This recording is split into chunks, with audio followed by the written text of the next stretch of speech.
आज सुबह 8 बजे निकला था घर से। मुझे बच्चा एक बीमार था, मैं उसको लेकर नीलू में। अस्सलाम वालेकुम वरहमतुल्लाहि वबरकातुहू।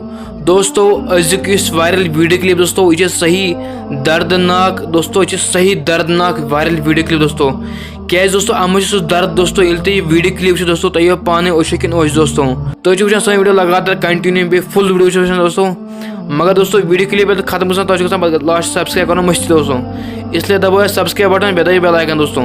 चलो इस करो वीडियो क्लिप प्ले तो तम पत करो मजाक भर मज जनाब हमारा एक छोटा भाई है हमारा, वो घूम हो चुका है सुबह स्कूल की तैयारी की थी उसने, उसको पीला ड्रेस पहना हुआ है। तो कुछ लड़कों ने उसको देखा यहाँ अरू साइड में जाते हुए, मगर मास्टर को हमने फ़ोन किया, वो बोल रहा है कि सुबह से वो स्कूल नहीं आ पहुँचा है। तो मेहरबानी करके अगर किसी को मिले तो इसी नंबर पर हमें कॉल करके हमें प्लीज़ वापस करना चाहिए। शुक्रिया।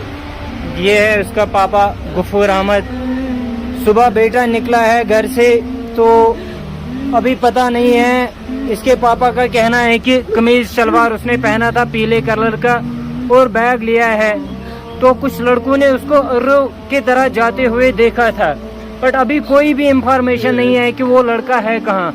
अगर कोई उसको देखे तो प्लीज, सुबह 9 बजे वो निकला है। आज सुबह 8 बजे निकला था घर से। मुझे बच्चा एक बीमार था, मैं उसको लेकर नीलू में चला गया डॉक्टर के पास। तो मैं आया वापस, खाना बनाया, मैंने सोचा 1 बजे खाना खाएंगे। मैं स्कूल पर गया, आज मास्टर छुट्टी नहीं देगा। मैंने कहा उसको छुट्टी दवाएंगे तो लाएंगे, घर में खाना खा के फिर जाएगा। वीडियो के सॉरी क्या दोस्तों वीडियो क्लिप क्या वाक़ दोस्तों क्या सपदम दोस्तों। चलो मिलो बाल के दोस्तों, तिसका इजाजत। अस्सलामु अलैकुम।